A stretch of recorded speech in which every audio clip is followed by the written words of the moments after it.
উপস্থিতি, আপনারা জানেন আগামীকাল 17 তারিখ 17 সেপ্টেম্বর জনপ্রশাসন মন্ত্রণালয় দুটি মিটিং ডেকেছে।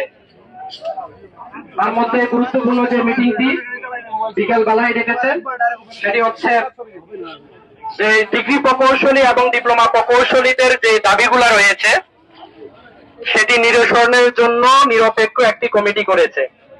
কিন্তু আমরা দুঃখের সাথে লক্ষ্য করেছি সেই কমিটিতে ডিগ্রি প্রকৌশলীদের পক্ষে, অর্থাৎ এতদিন যারা প্রকৌশল অধিকার আন্দোলনের ব্যানারে আলোচনা রেখেছেন, কথা বলেছেন, সেই গ্রুপটিকেই মূলত তাদের এই কমিটিতে রাখা হয়েছে।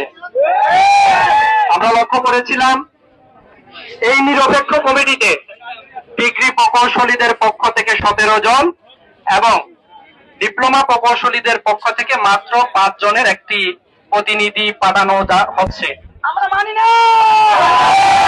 বলুন তো প্রিয় ডিপ্লোমা প্রকৌশলীরা, বলুন তো এটি কি নিরপেক্ষ? এক পক্ষে 17 জন, আরেক পক্ষে 5 জন, এটি কিভাবে নিরপেক্ষ হয়? তাহলে কি আমরা এই সভা মানি? আমরা এই সভা মানি না।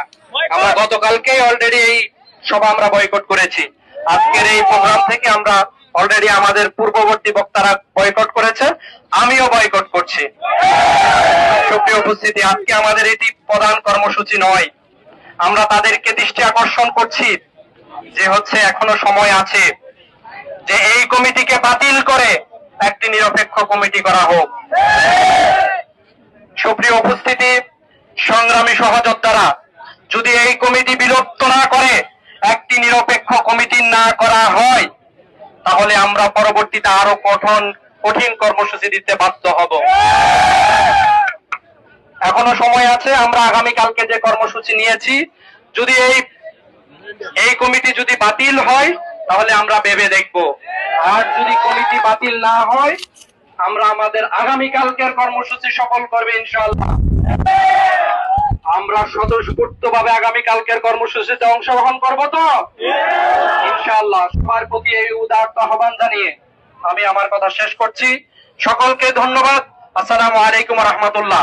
সুপ্রিয় উপস্থিতি, আরেকটি বিষয়, এখন পর্যন্ত প্রশাসন থেকে, ঊর্ধ্বতন থেকে যতক্ষণ পর্যন্ত আমাদেরকে আশ্বাস না দিবে ততক্ষণ পর্যন্ত আমাদের এই রেল ব্লকেট চলতে থাকবে ইনশাআল্লাহ। ধন্যবাদ সবাইকে। আসসালামু আলাইকুম।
কোথায় কোথায়